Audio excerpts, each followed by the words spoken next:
Have you ever wondered how electricity is generated?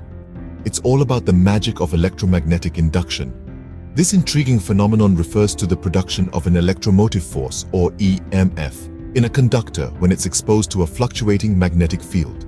This EMF, in turn, sparks an electric current. Now, let's put this into context with a real-world example: generators. These marvelous machines operate on the principle of electromagnetic induction. Picture this: a coil of wire spinning within a magnetic field. This rotation induces an electric current within the wire. It's this very principle that power plants leverage to generate the electricity that illuminates our homes and powers our industries. Fascinating, isn't it? Just imagine, the light you're using to watch this video, the device on which you're watching, they're all powered by the magic of electromagnetic induction. So the next time you switch on a light, remember, it's all thanks to electromagnetic induction. Now, let's move on to the laws that govern this phenomenon. Faraday's laws. Firstly, we have Faraday's first law. This law is the foundation of electromagnetic induction, stating that when there's a change in the magnetic field around a conductor, it induces an electric current in that conductor. Let's picture this with an example. Imagine you have a magnet and a coil of wire. If you move the magnet towards the coil, there's a change in the magnetic field surrounding the coil. This change induces an electric current in the coil. Now, if you move the magnet away or change its orientation, there's another shift in the magnetic field. And voila! Again, an electric current is induced in the coil. Moving on, we have Faraday's second law. This law takes it a step further by explaining that the magnitude of the induced electromotive force, or EMF, is directly proportional to the rate at which the magnetic field changes. Let's break this down with another example. Suppose, this time, we're rapidly changing the magnetic field passing through a coil, perhaps by quickly varying the strength of the magnet. In this case, the induced EMF will be higher. Why? Because the magnetic flux, or the total magnetic field passing through the coil, is changing at a faster rate. So, in simpler terms, the faster the change in the magnetic field, the stronger the induced current. Faraday's second law is crucial in understanding how we can control the amount of electricity produced in various applications, from power generators to electric motors. And that, folks, is the science behind how a changing magnetic field can produce electricity. But there's a twist to this tale.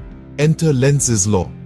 Now, we've already learned how a changing magnetic field can induce an electric current, but what determines the direction of this current? That's where Lenz's law steps in. Lenz's law, named after the German physicist Heinrich Lenz, states that the induced current in a conductor will always flow in a direction that opposes the change causing it. You might be wondering, why oppose the change? Well, it's a little like Mother Nature's way of maintaining balance. Let's consider a simple example to illustrate this. Imagine you have a magnet and a coil. If you move the magnet towards the coil, the magnetic field around the coil increases. According to Lenz's law, the induced current in the coil will flow in a direction that creates a magnetic field, opposing this increase. Put simply, the coil doesn't like change and tries to resist it by creating an opposing magnetic field. The induced current is like a rebellious teenager, always trying to go against the flow. On the other hand, if you move the magnet away from the coil, the magnetic field around the coil decreases. In this case, Lenz's law dictates that the induced current will flow in a direction that creates a magnetic field opposing this decrease. The coil, once again, tries to resist the change in its environment. So, Lenz's law is all about resistance to change. It's a fascinating concept that not only explains how an electric current is induced, but also the direction in which it flows. It's one of the fundamental principles that govern the working of many electrical and electronic devices we use in our daily lives. Let's pause and take a moment to appreciate the elegance and simplicity of Lenz's law. It's a perfect example of how scientific principles can elegantly explain and predict natural phenomena. So, thanks to Lenz's law, we know not just how, but also in which direction electricity is generated. Now, Let's delve deeper into the induction world with self and mutual induction. We've been talking about how changing magnetic fields can induce electric current in a conductor, but did you know that this can happen within a single coil too? This phenomenon is known as self-induction. Consider the spark in ignition systems.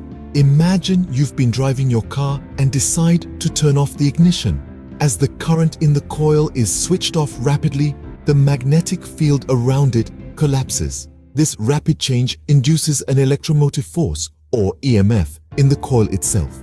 This self-induced EMF is so powerful that it can cause a spark, which is exactly what we need to ignite the fuel in our cars. Fascinating, isn't it?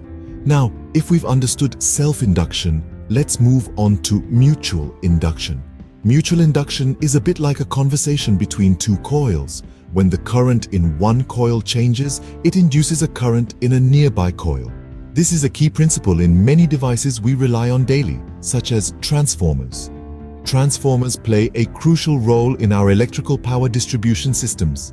They allow us to adjust voltage levels for efficient transmission and safe use in our homes. Here's how they work. The primary coil, which is connected to the power source, creates a changing magnetic field. This changing magnetic field then induces a current in the secondary coil. Depending on the number of turns in both coils, the voltage can be stepped up or stepped down. This is why we can safely use electrical appliances at home, even though the electricity generated at power plants is at a much higher voltage. In both self and mutual induction, the magic happens because of Faraday's laws and Lenz's law. These principles show us how changes in magnetic fields can create electric currents and how these currents always resist the changes that caused them. So the next time you flip a switch, spare a thought for these invisible forces at work. Every time you turn on a light, heat your food in the microwave, or charge your phone, you're witnessing the incredible power of self and mutual induction.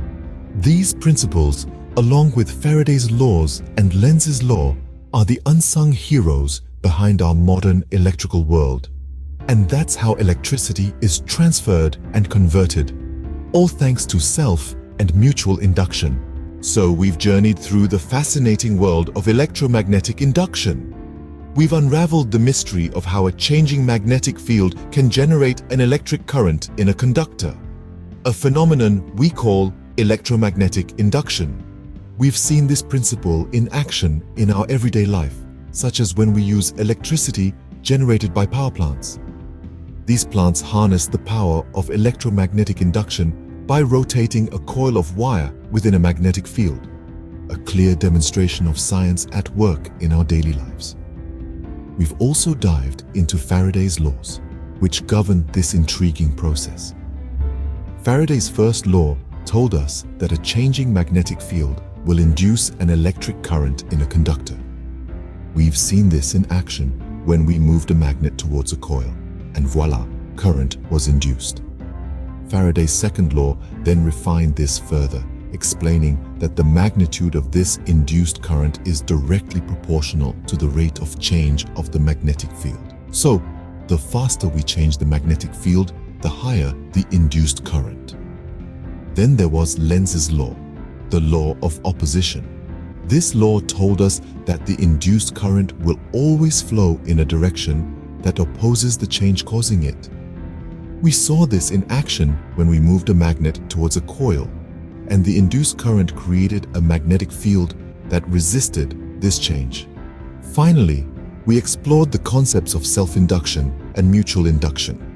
Remember the spark in the car ignition system when we switched off the current in a coil rapidly?